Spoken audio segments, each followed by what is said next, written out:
Quick tutorial on how to use the A3 launcher to install Exile for Arma 3. This demonstration will show us how to download and install the development server for CCG's Exile, which is the Zombies server. A lot of new players, a lot of people never played before, and we're getting quite a lot of questions in the forums and TeamSpeak.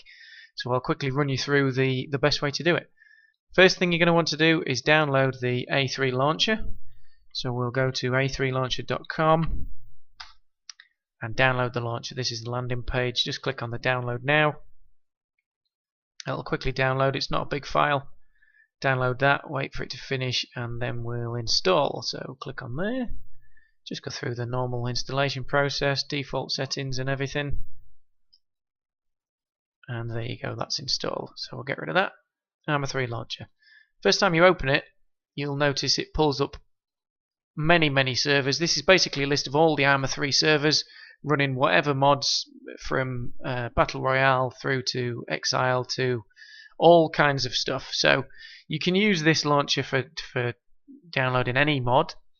In this instance, like I said, we're going to do the CCG servers. So the first thing you want to do is click on Settings.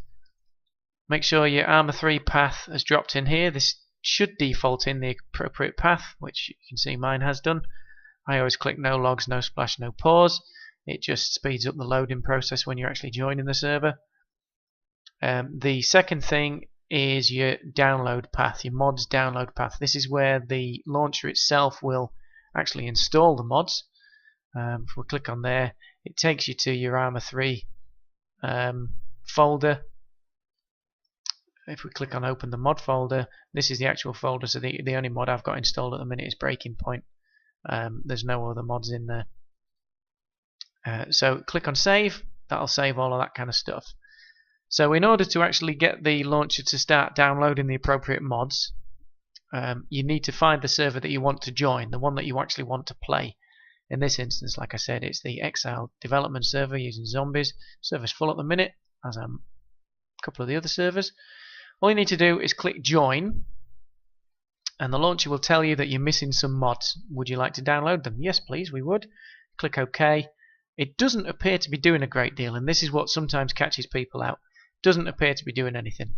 But if you click on mods, you'll see the launcher in the background is actually downloading all the mods required to play on our development server. So we're basically just going to leave that downloading. There's some big files in here. This one's a gig. You've got another one down here that's 8.5 gig, the all-in-terrain pack, and there's another 800 meg one there nearly. So we're just going to leave that downloading. That'll come through fairly quickly. Shouldn't worry about that. That's just malware bytes playing around. And once they've downloaded, I'll take you through the rest of the process. Okay, so I've come back next morning. Our internet's not the quickest, so I left it running overnight.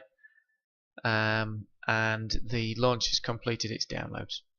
Anywhere where it says verify and delete is a mod installed. I did notice that Trike's multiplayer is corrupt. The file's not as big as it should be. That's 718 meg. It's supposed to be 780 something. The launcher's got a neat little feature where you can just click verify and it'll check the file. And because it uses a torrent system, it'll try and start downloading any missing files. So we can leave that running, but because it uses a torrent system, depending on how many people are seeding the completed files, which normally, you know, people tend to download files and then they'll stop seeding. Don't be that guy, just leave it running if you can.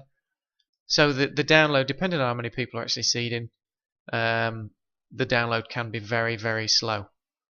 So what we can do in this instance, because it's only one file that we need, we can stop that.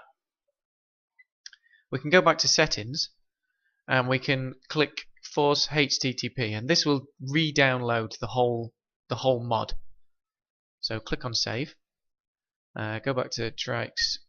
Where is it? Trike's download.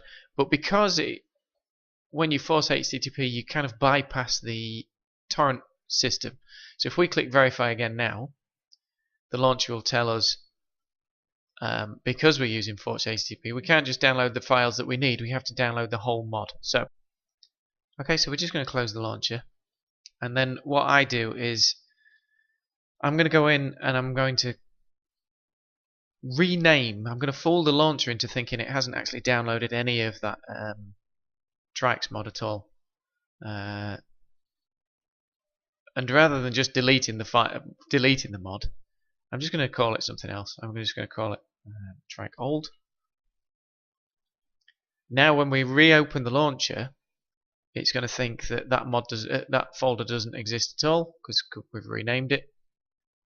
So if we go to Trix mod down here, it's saying it's not installed at all. So we've got force HTTP on. So we'll go to Trix mod, click download, and because it's force HTTP, it's just using straight bandwidth from the server, and it's just downloading the mod as fast as you can do it. Now it kind of swings and roundabouts with this. When there's not many people around, force HTTP is much quicker because you're basically getting as much bandwidth as you need. The more people, the less bandwidth, the slower this download's going to be. But vice versa with the torrent system, the more people, the quicker the download's going to be. So that's why if this was to start crawling along really, really slowly, then you could, if you chose to, you could stop it. You could go back and take that old section off of the original Trix download and use the torrent system because there's more people on there. They're all doing the downloading at the same time, so a torrent system works quicker. So we'll just leave that downloading, wait till it gets to the end, and then we'll see if we can get into a server. Okay, so that Trix multiplayer uniforms has finished downloading. Success! It's finished downloading and is ready to play. Click OK. Let's see if this is going to work then. We'll go to the launchers, we'll filter on CCG,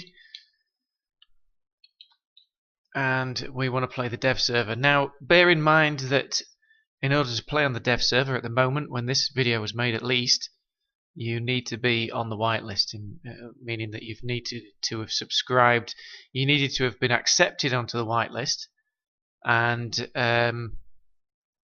have had your ID allowed to play the game. If you try to join and you're not on the whitelist, it will actually kick you and ban you for a restart. So make sure that you've been accepted to the whitelist before you try and join. Let's see how this goes. Shouldn't be a problem, I don't think. Arma 3 should just fire up.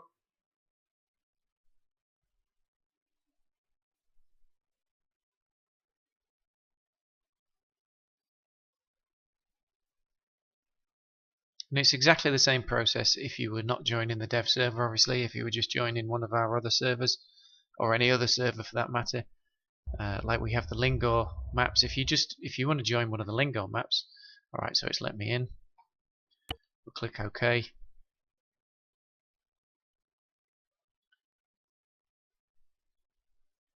Yeah, if you want to join one of the Lingor servers, you just click to join that server, and the launcher will download the appropriate files. Because obviously for Lingor you need, I think it's Panthera and Lingor, and possibly a couple of other little bits and pieces. And it'll just download the bits that you want. So we're going to spawn into Cherno. Click OK, and we should be parachuting our way through. Okay, no jumping.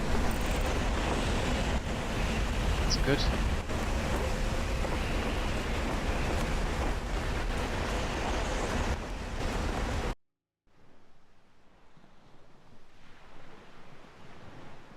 And there you go, you see, so we're straight in.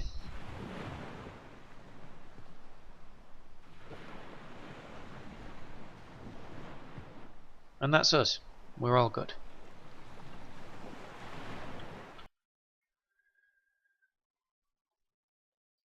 So that's how you would use the Arma 3 launcher to install the appropriate mods for any server, basically. Any server that you want to join. Like I say, if you want to join the Lingor server, let's just quickly try it. We'll click join, and it'll tell us that we need some mods. So we'll click OK, go to the mods. Let's see what it's downloading. It's going to download for us Lingor and Panthera. And we've still got force HTTP on, so it's coming in real quick. So we may as well do that while we're waiting. And that's how you do it, guys. If you do have any problems, feel free to post any questions down below. Probably the best place to go is the forums. But if you're really struggling, you can drop into TeamSpeak, and one of the admins will be able to help you out. Alright, thanks for watching, guys. Hopefully that'll speed things along for you, and I'll maybe speak to you in TeamSpeak sometime. Alright, cheers, thank you.